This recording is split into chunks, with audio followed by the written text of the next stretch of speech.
ಧನು ಮುರಿಯೆ ಗಾಂಧಾರಿ ಗದಲೋಚನರು ಮಮ್ಮಲ ಮರುಗಿದರು. ಧನು ಮುರಿಯೇ ಗಾಂಧಾರಿ ಗದಲೋಚನರು ಮಮ್ಮಲ ಮರುಗಿದರು. ಭೂಪನದುಗುಡ ಮಿಗಿಲಾಯಿತು ಭೀಷ್ಮದ್ರೋಣರಳಲಿದರು. ಮನದ ಹರುಷದಿ ನಗುತ ಮಧುಸೂದನನು ನುಡಿದನು. ಮನದ ಹರುಷದಿ ನಗುತ ಮಧುಸೂದನನು ನುಡಿದನು. ಮರುಳು ಕೌರವ ಜನಪ ಕೇಳೈ ಮತ್ತೆ ನಮ್ಮಯ ಶೀಲ ಬೇರೆ. ಮರುಳು ಕೌರವ ಜನಪ ಕೇಳೈ ಮತ್ತೆ ನಮ್ಮಯ ಶೀಲ ಬೇರೆಂದ. ವಿನಾಕಾರಣ ಇಂಥ ಬಿಲ್ಲಿನ ಸಹಾಯವನ್ನ ಕಳ್ಕೊಂಡ ಅಂತ ವೃದ್ಧರಾದ ದಂಪತಿಗಳು, ಕಣ್ಣಿಲ್ಲದ ದಂಪತಿಗಳು, ಗಾಂಧಾರಿ ಧೃತರಾಷ್ಟ್ರರು ಬಹಳ ದುಃಖಪಟ್ಟರು, ಮರಿಗಿದರು. ಭೀಷ್ಮ ದ್ರೋಣಾದಿಗಳು ಕೂಡ ಅಯ್ಯೋ ಅನ್ಯಾಯ ಕಳ್ಕೊಂಡಲ್ಲ ಅಂತ ದುಃಖಪಟ್ಟರು.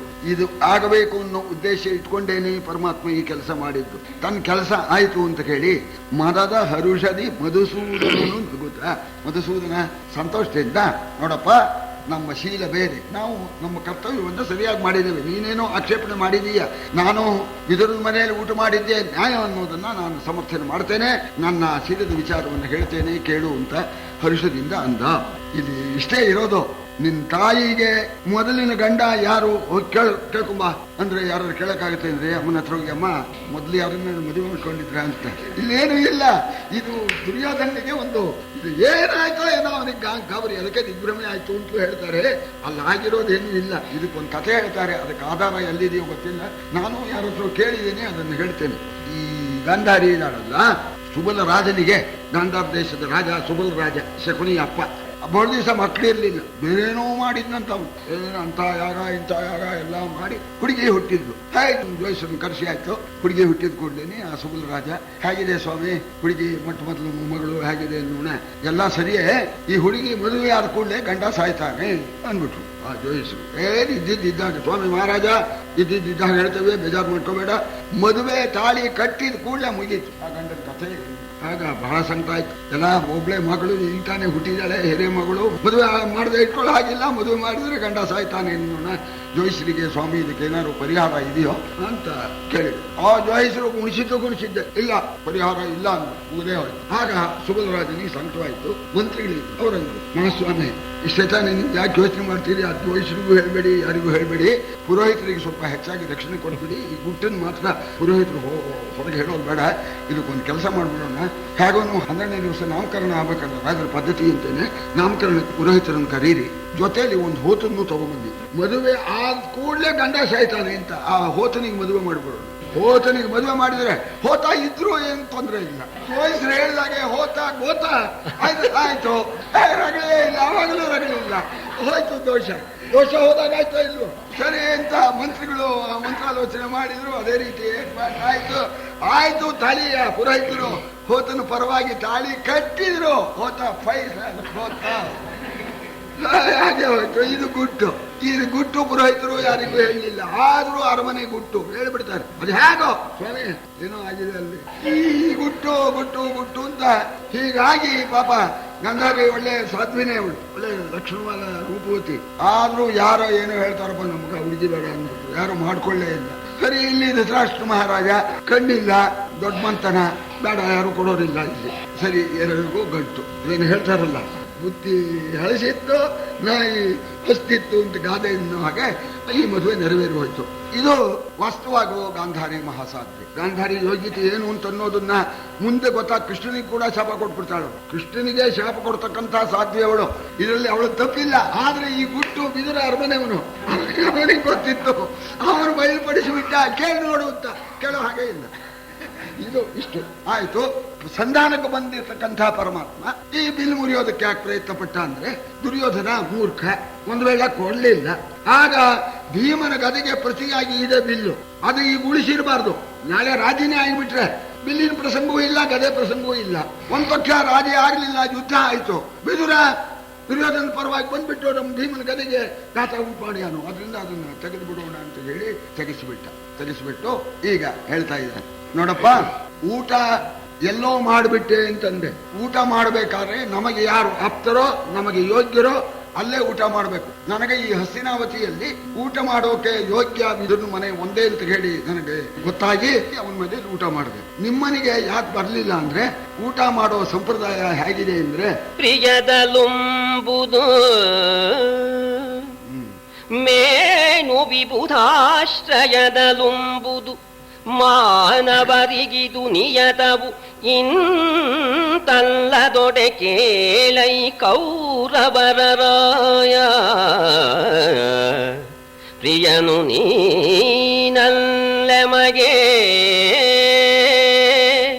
ಪ್ರಿಯನು ನೀನಲ್ಲೆಮಗೆ ವಿಬುಧಾಶ್ರಯವು ತಾ ಮುನ್ನಿಲ್ಲ ನಿನ್ನಾಲಯದಲ್ಲಿ. ವಿಬುಧಾಶ್ರಯವು ತಾ ಮುನ್ನಿಲ್ಲ ನಿನ್ನಾಲಯದಲ್ಲಿ. ಯಮಗೆಂತೂಟ ಸಂಭವಿಸುವುದೋ ನಿನ್ನಾಲಯದಲ್ಲಿ, ಯಮಗೆಂತೂಟ ಸಂಭವಿಸುವುದು ಹೇಳೆಂದ. ಪ್ರೀತಿ ಕಡೆ ಊಟ ಮಾಡ್ತಾರೆ, ಪರಸ್ಪರ ಇಬ್ಬರಿಗೂ ಪ್ರೀತಿ ಇರಬೇಕು. ಆ ಪ್ರೀತಿಯಿಂದ ಊಟಕ್ಕೆ ಕರೀತಾರೆ, ಪ್ರೀತಿಯಿಂದ ಊಟ ಮಾಡ್ತಾರೆ. ಎರಡನೇದು ವಿಬುಧಾಶ್ರಯದಲ್ಲಿ ಅಂತಿದೆ. ಇದು ಅರ್ಥ ಹೊಂದೋದಿಲ್ಲ, ಇಲ್ಲಿ ಇದ್ದಿದ್ದಕ್ಕೆ ಸ್ವಲ್ಪ ಹಂಗೆ ಹೊಂದಿಸ್ತೇನೆ. ದೇವರ ಪ್ರಸಾದ ಆದ್ರೆ ಊಟ ಮಾಡಬಹುದು ಅಂತ. ವಿಬುಧ ಅಂದ್ರೆ ವಿಬುಧಾಸುರಹ ಅಂತ ದೇವತೆಗಳ ಪ್ರಸಾದ ಅಂತ, ಅವಾಗ ಊಟ ಮಾಡಬಹುದು ಅಂತ. ಈ ವ್ಯಾಸಭಾರತದಲ್ಲಿ ಇರ್ತಕ್ಕಂಥದ್ದು ಸಂಪ್ರೀತಿ ಭೋಜ್ಯಾನಿ ಅನ್ನಾನಿ ಆಪದ್ ಭೋಜ್ಯಾನಿ ವಾ ಪುನಃ ನಚ ಸಂಪ್ರೀಯಸೆ ರಾಜನ್ನು ನೈವ ಚಾಪದ್ಗತಾವಯಂ. ಊಟಕ್ಕೆ ಎರಡು ವಿಧವಾದ ಕಾರಣ ಇದೆ. ಪರಸ್ಪರ ಪ್ರೀತಿ ಇದ್ರೆ ಊಟಕ್ಕೆ ಕರೀತಾರೆ. ಅವ್ರ ಮನೇಲಿ ಕರೆದಿಯಾರಪ್ಪ, ನಮ್ಗೆ ತುಂಬಾ ಬೇಕಾದವರು, ಅವ್ರ ಮನೆಗೆ ಹೋಗ್ಬೇಕು ಅಂತ ಪ್ರಯತ್ನ ಪಟ್ಟು ಬಂದು ಅವ್ರ ಮನೇಲಿ ಊಟ ಮಾಡ್ತಾರೆ. ನಿಜವಾಗೂ ನೀನು ಪ್ರೀತಿಯಿಂದ ಕರೀತಾ ಇಲ್ಲ, ಅಂತ ಪ್ರೀತಿ ಇಲ್ಲ. ನಾನು ಊಟ ಮಾಡದೇ ಇದ್ದಿದ್ರೆ ಏನು ಅಂತ ಬರಲೇ ಇಲ್ಲ, ನಿಂಗೇನು ಬೇಜಾರಿಲ್ಲ, ಏನೋ ಶಾಸ್ತ್ರಕ್ಕೆ ನೀನು ಕರೀತಾ ಇದ್ದೀಯ. ಪ್ರೀತಿಯಿಂದ ನನಗೆ ಊಟ ಮಾಡಿಸ್ಬೇಕು ಅಂತ ನಿಂಗೂ ಇಲ್ಲ, ನಿನ್ ಮೇಲೆ ಮನೇಲಿ ಊಟ ಮಾಡ್ಬೇಕು ಅಂತ ನನಗೂ ಅಷ್ಟು ಪ್ರೀತಿ ಇಲ್ಲ. ಪ್ರೀತಿ ಇದ್ ಕಡೆ ಊಟ ಮಾಡ್ತಾರೆ, ಇದು ಒಂದು ಕಾರಣ. ಇನ್ನೊಂದು ಕಾರಣ ಆಪತ್ ಭೋಜ್ಯಾನಿ ವಾ ಪುನಃ. ಆಪತ್ಕಾಲ ಬಂತು, ಆವಾಗ ಪ್ರೀತಿ ಉಡುಪಿ ಮಾವ ಪ್ರೀತಿಯಿಂದ ಕರೀತಾರೇನು, ದಕ್ಷಿಣೆ ತಗೊಂಡೇ ಹಾಕ್ತಾರೆ. ಆವಾಗ ಆಪತ್ ಬಂದಾಗ, ಹಸುವೆ ಆದಾಗ, ನಮ್ಗೆ ಇನ್ನೇನು ಗತಿ ಇಲ್ಲದೆ ಇದ್ದಾಗ, ಯಾರ ಮನೆಯೋ ಆಯ್ತು ಸ್ವಾಮಿ ಪ್ರಾಣ ಹೋಗುತ್ತೆ ಹಾಕಿರಿ, ನೀವೇ ದುಡ್ಡು ಹಾಕಿ ಅಂತ ಅವಾಗ ಅಲ್ಲಿ ವಿಚಾರ ಮಾಡಿದ್ರೆ ಊಟ ಮಾಡ್ತಾರೆ. ನಿನಗೂ ನಮಗೂ ಪ್ರೀತಿ ಇಲ್ಲ. ನಚೈವ ಆಪತ್ ಗತಾವಯಂ. ಈಗ ಏನು ಪ್ರಾಣ ಹೋಗ್ತಕ್ಕಂಥ ಹಸುವಿನೂ ಇಲ್ಲ, ಅಂತ ಆಪತ್ತು ಇಲ್ಲ. ನಮ್ಮವನು ವಿದುರ ಇದ್ದಾನೆ, ಅವನ ಮನೇಲಿ ಊಟ ಮಾಡಿದೆ. ಇನ್ನೊಂದು ಮಾತನ್ನ ನೀನು ಹೇಳ್ತಾ ಇದೀಯ, ನಿನಗೆ ಯಾಕೋ ರಾಜರ ನೀತಿ ಅಂತ ನೀ ಅಂದೆ. ರಾಜರ ನೀತಿ ನಿನಗೆ ಯಾಕೆ ಅಂತ ನನಗೆ ದುರ್ಯೋಧನ ನೀನು ಆಕ್ಷೇಪಣೆ ಮಾಡ್ತಾ ಇದೀಯ. ರಾಜನೀತಿಗೆ ತಕ್ಕಾಗಿ ನಾನು ನಡ್ಕೊಂಡಿದ್ದೇನೆ ನೋಡಿ, ಪ್ರೂಫ್ ಮಾಡ್ತಾನೆ. ಕೃಷ್ಣ ಉತ್ತರ ಕೊಡ್ತಾ ಇದ್ದಾನೆ, ನಿನಗ್ ಗೊತ್ತಿಲ್ಲ ರಾಜರ ನೀತಿ. ರಾಜರ ನೀತಿಗೆ ತಕ್ಕಾಗಿ ನಡ್ಕೊಂಡಿದ್ದೇನೆ. ಏನ್ ಹೇಳುತ್ತೆ ರಾಜನೀತಿ? ಹಗೆಯನೊಳಗಿಡಲಾಗದು ವೈರಿಗಳ ನಿಲಯದಲ್ಲಿ ಅನ್ನಪಾನಾದಿಗಳ ನುಡಲಾಗದು. ನಿಧಾನಿಸೆ ರಾಜನೀತಿಯದು ಬಗೆಯನಿ ಪಾಂಡವರಿಗಹಿತನು. ಬಗೆಯನಿ ಪಾಂಡವರಿಗಹಿತನು. ವಿಗಡ ಪಾಂಡವರೆನ್ನ ಜೀವನ. ವಿಗಡ ಪಾಂಡವರೆನ್ನ ಜೀವನ. ಹಾಗೆಯ ನಂಬುವೆನು ಎಂತು ಹೇಳೈ. ಹಾಗೆಯ ನಂಬುವೆನೆಂತು ಹೇಳೈ ಕೌರವರ ರಾಯ. ಏನು ಮಾತು? ಹಾಗೆಯೇನೋ ಒಳಗೆ ಇಡಲಾಗದು. ರಾಜನೀತಿಯಲ್ಲಿ ಒಂದನೇದು ಮಾತಿದು, ಶತ್ರುವನ್ನ ಮನೆ ಒಳಗೆ ಸೇರಿಸಬೇಡ.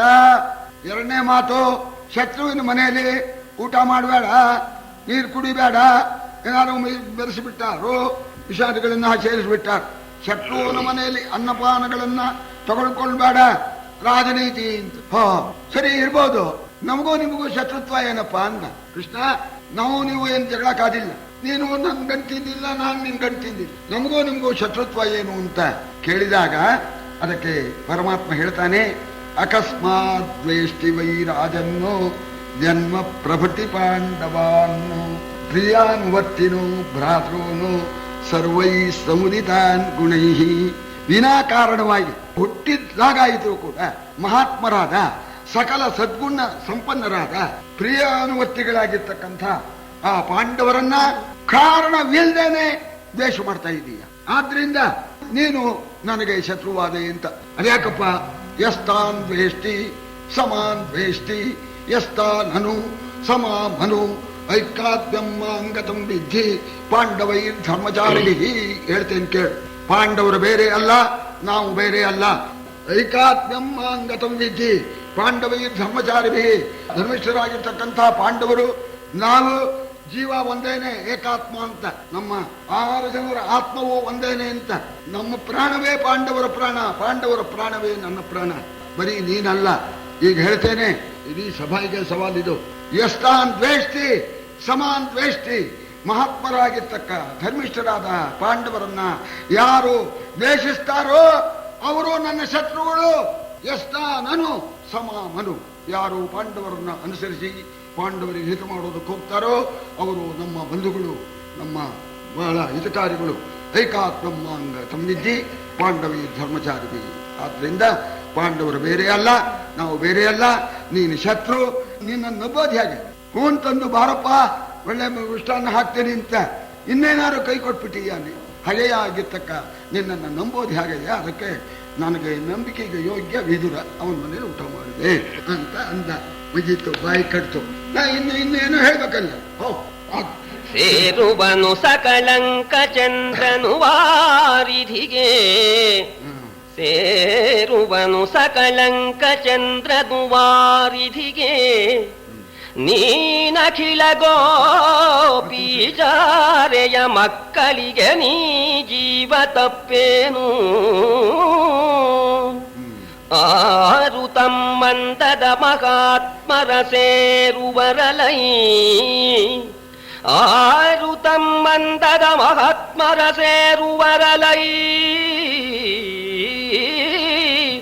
ಪಾಂಡು ಪುತ್ರರ ಕೂರುಮೆಗೆ ನಾನೆನ್ನೆ, ನೀ ಬಂದನುಭ ಹೇಳೆಲ್ಲ.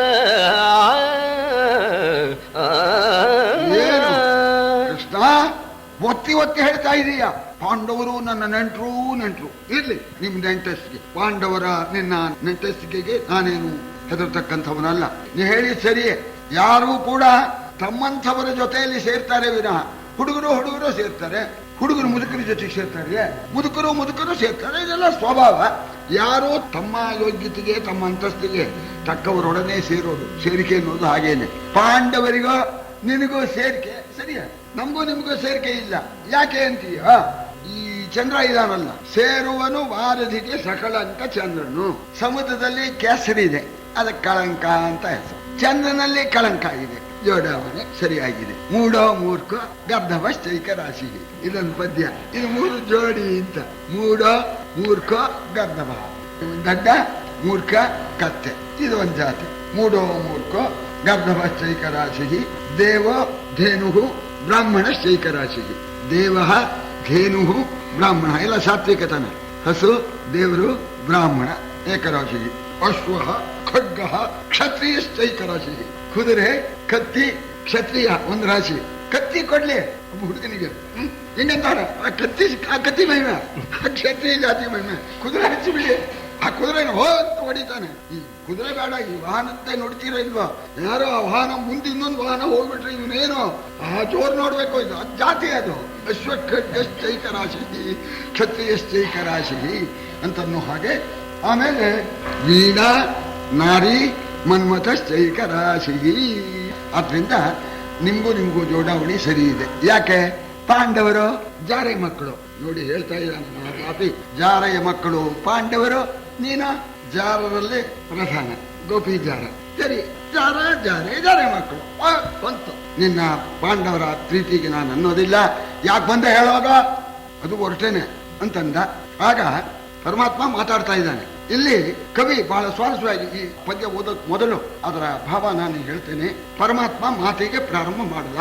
ಆ ಪರಮಾತ್ಮನ ಹಲ್ಲುಗಳಿದೆಯಲ್ಲ, ಹಲ್ಲು ಸಾಮಾನ್ಯವಾಗಿ 100ಕ್ಕೆ ಒಬ್ಬನಿಗೆ ಚೆನ್ನಾಗಿರುತ್ತೋ ಇಲ್ಲ, ಮುತ್ತು ಕೋಣಿಸಿದಾಗ ಹಲ್ಲು ಪರಮಾತ್ಮಂದು, ಅದು ಸ್ವಚ್ಛವಾದ ಹಲ್ಲು ಹೊಳಿತಾ ಇತ್ತಂತೆ. ಆ ಪರಮಾತ್ಮನ ಇದು ದಂತಗಳು ಮುತ್ತಿನ ಹಾಗಿರ್ತಕ್ಕಂಥ ಹಲ್ಲು ಹೊಳಿತಾ ಇದೆ. ಹಲ್ಲಿನ ಕಾಂತಿ ಬಿಳುಪು. ಆ ಪರಮಾತ್ಮ ಬಾಯಿ ಬಿಟ್ಕೊಳ್ಳೇನೆ ಆ ಹಲ್ಲಿನ ಕಾಂತಿ ಹೊರಟ್ಬಿಡ್ತಂತೆ. ಅದ್ ನೋಡಿದ್ರೆ ಹ್ಯಾಕ್ ಕಾಣ್ತಾ ಇತ್ತು, ಬೆಳದಿಂಗ್ಳಿ ಕಾಣಿಸ್ತಾ ಇತ್ತು. ಬೆಳದಿಂಗಳು ಯಾಕಪ್ಪ ಬೆಳದಿಂಗಳು ಬಂತು? ಅವನು ನೋಡಿದ್ನಂತೆ ಚಂದ್ರ ಕುಲದ ಕೂಟಸ್ಥನಾಗಿರ್ತಕ್ಕಂಥವನು ಚಂದ್ರ. ಅವನು ಚಂದ್ರ ನೋಡಿದ್ನಂತೆ. ಎಲ್ಲ ನಮ್ಮ ಕುಲದಲ್ಲಿ ಎಲ್ಲ ಮಹಾನುಭಾವರೇ ಹುಟ್ಟಿರೋರಲ್ಲ, ಎಲ್ಲ ಮಹಾಜ್ಞಾನಿಗಳು, ವಿವೇಕಶಾಲಿಗಳು. ಇವನು ಒಬ್ಬವನು ಹೊಟ್ಟೆ ಒಳಗೆ ಅದೇನು ಅಂಧಕಾರ ತುಂಬ್ಕೊಂಡ್ಬಿಟ್ಟಿದೆಯೋ ಏನೋ, ಅಜ್ಞಾನ, ಅಂಧಕಾರ, ಅವಿವೇಕ ತುಂಬ್ಕೊಂಡ್ಬಿಟ್ಟಿದೆ. ನಮ್ಮೋನು ಹಾಳಾಗಿ ಹೋಗ್ಬಿಡ್ತಾನೆ. ದುರ್ಯೋಧನ ನಮ್ಮೋನು, ನಮ್ಮ ಕುಲ್ಲೋನು, ಅವನ ಹೊಟ್ಟೆಯಲ್ಲಿ ಅಂಧಕಾರ ತುಂಬಿಕೊಂಡಿದೆ. ಆ ಅಂಧಕಾರವನ್ನ ನಾನು ನಾಶ ಮಾಡಬೇಕು. ಅಂಧಕಾರ ಹೋಗ್ಬೇಕಾದ್ರೆ, ಕತ್ಲೆ ಹೋಗ್ಬೇಕಾದ್ರೆ ಬೆಳದಿಂಗಳು ಹರಡು ಬಿಟ್ರೆ ಕತ್ಲೆ ಹೋಗುತ್ತೆ ಅಂತ ಹೇಳಿ ಕುಲಕೂಟಸ್ಥನಾಗಿರ್ತಕ್ಕಂತಹ ಚಂದ್ರ ಬೆಳದಿಂಗಳನ್ನ ಹರಿವನ್ನು ಹಾಕಿ ಕಾಣ್ತಾ ಇತ್ತಂತೆ. ಪರಮಾತ್ಮ ಮಾತಾಡೋದಕ್ಕೆ ಪ್ರಾರಂಭ ಮಾಡಿದಾಗ ಆಗ ಆ ಸಭೆ ಅಂತನ್ನೋದು ಸಮುದ್ರದಂತೆ ಇತ್ತಂತೆ. ಆ ಸಭೆ ಮುಂದೆ ವರ್ಣನೆ ಮಾಡಿದೆ. ಆ ಸಮುದ್ರದ ಹಾಗಿರ್ತಕ್ಕಂತಹ ಸಭೆ, ಅದರಲ್ಲಿ ತೆರೆ ಯಾವುದಪ್ಪ ಅಂದ್ರೆ, ಈ ಜನಸಮುದ್ರಕ್ಕೆ ತೆರೆ ಯಾವುದು ಅಂದ್ರೆ ನುಡಿ, ಮಾತೆಂಬತಕ್ಕಂಥದ್ದೇನೆ ತೆರೆ. ಆ ಪರಮಾತ್ಮ ಮಾತಾಡೋದಕ್ಕೆ ಪ್ರಾರಂಭ ಮಾಡೋಣ, ತೆರೆ ಅಡಗಿತು. ಪರಮಾತ್ಮ ಮಾತಿಗೆ ಪ್ರಾರಂಭ ಆದ ಕೂಡ್ಲೇನೆ ಸಭೆ ನಿಶ್ಶಬ್ದವಾಯಿತು ಅಂತ, ತೆರೆ ಅಡಗಿದವು ಅಂತ ರೂಪಕ ಚಕ್ರವರ್ತಿ ರೂಪಕದಿಂದ ವರ್ಣನೆ ಮಾಡ್ತಾ ಇದ್ದಾನೆ. ಪರಮಾತ್ಮ ಮಾತಾಡ್ತಕ್ಕಂಥ ಕಾಲಕ್ಕೆ ಪರಮಾತ್ಮನ ಅಮೃತವಾಣಿಯನ್ನು ಕೇಳಬೇಕು ಅಂತ ಕೇಳಿ ಇಡೀ ಸಭೆ ಸ್ತಬ್ಧವಾಯಿತು. ಸೂಜಿ ಬಿದ್ರೆ ಅದರ ಶಬ್ದ ಕೇಳ್ತಾ ಇತ್ತು ಅಂತ ಪದ್ಯನ ಓದ್ತಾರೆ, ಕೇಳಿ. ಕುಲದವನ ಹೃದಯಾಂಧಕಾರವ ಕಳಚಲೆಂದು ಹಿಮಾಂಶುಕರಹಿದ ನೆಲೆಯ ಬೆಳುದಿಂಗಳ ನೆನಲು ಸುರರಿಪು ಕುಲಾಂತಗನು ತೊಳಪದಶನ ಮಯೂಖತತಿ ಹೊಳೆ ಹೊಳೆಯೇ ನುಡಿದನು. ತೊಳಪದಶನ ಮಯೂಖದತಿ ಹೊಳೆ ಹೊಳೆಯೇ ನುಡಿದನು. ತತ್ಸಭಾಮಂಡಲ ಮಹಾಂಬುಧಿ ನುಡಿದೆರೆಯ ತನಿ ಕಡಣ ಒಡಗಿರನು.